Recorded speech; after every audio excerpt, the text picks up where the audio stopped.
As y'all alluded earlier, it seemed, and so does Senator Murphy in his letter, it seems like water is a big issue up here, especially up here. What is the current status of the water supply for Forsyth, and what do you see as the short-term and long-term solutions that you can influence as state representative? Mr. Dudgeon? Well, number one, there's no easy answer to water. If there was an easy answer, someone would have come up with it. Thank goodness the lake is full right now. But you made an important point, which is short-term and long-term. Politicians tend to think very short-term about the next 2 years about election. We need to really think long-term about water. It was mentioned in the commissioners' debate the other night about, over the long term, having a reservoir at the quarry when the quarry's retired. Look at building reservoirs with private and public partnerships. They may take 10 or 15 years, and maybe say that doesn't help us right now, but we can't forget that. Otherwise, 10 or 15 years, we're sitting in the same room talking about it. For the short term, we need to battle the water on every front available. We need to have the governors continue to negotiate. We need to appeal the judge's ruling. I'll call it that, even though it really be a very good ruling.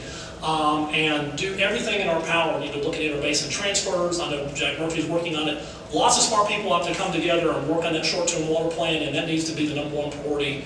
Otherwise, like I said, we're all shut down up here. But don't forget the long term. Otherwise, we're here 10 years from now having the same short-term discussion. Thank you. Ms. McManus? I agree that reservoirs are the way to go, but I think that the solution to our water problem is actually a 3-tiered solution. We have to practice conservation. We have to promote and construct reservoirs, either private or public-private partnerships.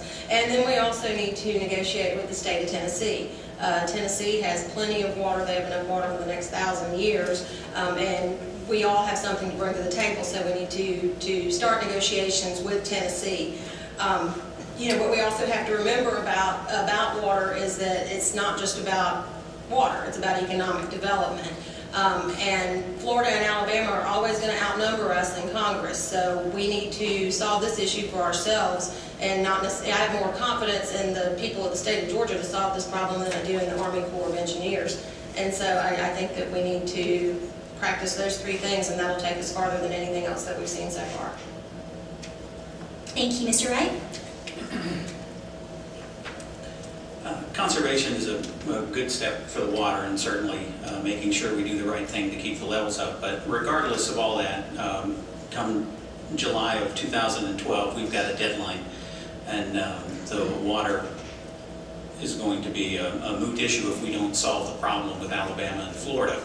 Alabama has more legal right now because the funding for the lake was built with federal funds, and so they have the right because they need to be able to navigate their rivers, and they need to keep the hydroelectric plants going.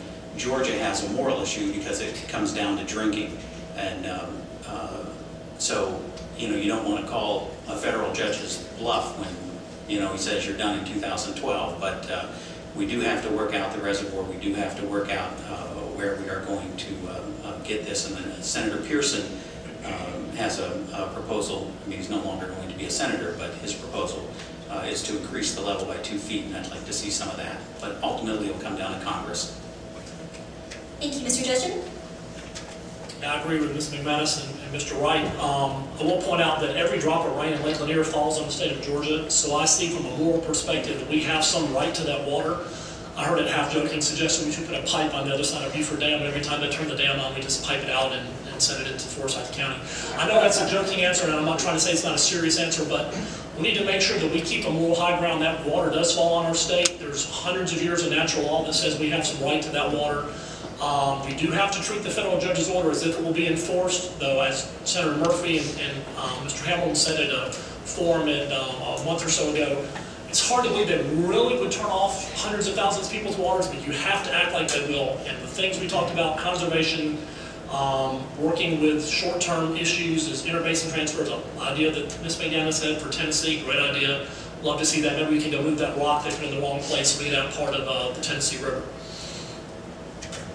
McManus? I think we've covered it. Right? Great. Well, I just wanted to say that I talked to a lawyer in the law, one of the legal guys over in the governor's office in Alabama. And he said, it's like Mark Twain said, whiskey's for drinking and water's for fighting over. But thing with water, and his serious point was, we need to get together on a personal level.